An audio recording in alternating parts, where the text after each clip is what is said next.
Doctor बाबा साहब आम्बेडकर का जीवन परिचय।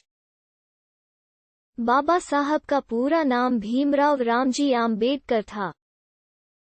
इनका जन्म महू छावनी मध्य प्रांत, अब डॉक्टर आम्बेडकर नगर, मध्य प्रदेश के महार जाति में 14 अप्रैल 1891 में हुआ था।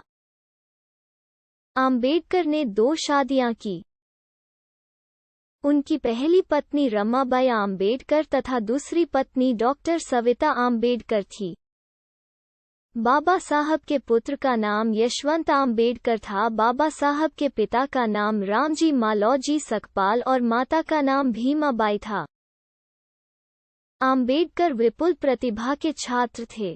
उन्होंने कोलंबिया विश्वविद्यालय और लंदन स्कूल ऑफ इकोनॉमिक्स दोनों ही विश्वविद्यालयों से अर्थशास्त्र में डॉक्टरेट की उपाधियां प्राप्त की तथा विधि, अर्थशास्त्र और राजनीति विज्ञान में शोध कार्य भी किए थे। व्यावसायिक जीवन के भारत की स्वतंत्रता के लिए प्रचार और चर्चाओं में शामिल हो गए और पत्रिकाओं को प्रकाशित करने, राजनीतिक अधिकारों की वकालत करने और दलितों के लिए सामाजिक स्वतंत्रता की वकालत की और भारत के निर्माण में उनका हिंदू पंथ में व्याप्त कुरीतियों और छुआछूत की प्रथा से तंग आकर सन 1956 में उन्होंने बौद्ध धर्म अपना लिया था।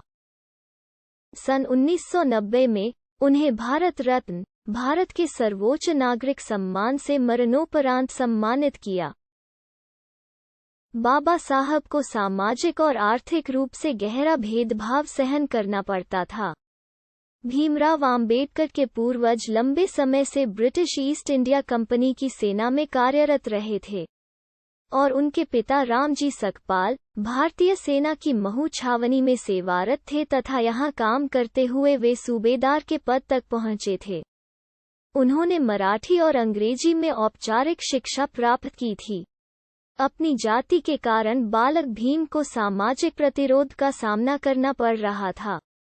विद्यालयी पढ़ाई में सक्षम होने के बावजूद छात्र भीमराव को छुआछूत के कारण अनेक प्रकार की कठिनाइयों का सामना करना पड़ता था।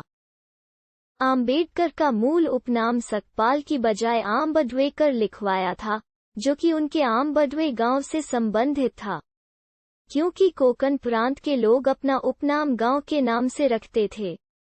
आम्बेडकर के आम्बेडवे गांव से आम्बेडकर उपनाम स्कूल में दर्ज करवाया। बाद में एक देवरुखे ब्राह्मण शिक्षक कृष्णा केशव अम्बेडकर, जो उनसे विशेष स्नेह रखते थे, ने उनके नाम से आम्बेडकर हटाकर अपना सरल अम्बेडकर जोड़ा। तब से आज तक वे आम्बेडकर नाम से जाने जाते हैं। इनका व्यवसाय वकील, प्रोफेसर व राजनीतिज्ञ था। इनकी मृत्यु 6 दिसंबर 1956, उम्र 65 में डॉक्टर आम्बेडकर राष्ट्रीय स्मारक नई दिल्ली में हुई। इनके समाधि स्थल को चैत्य भूमि कहा जाता है।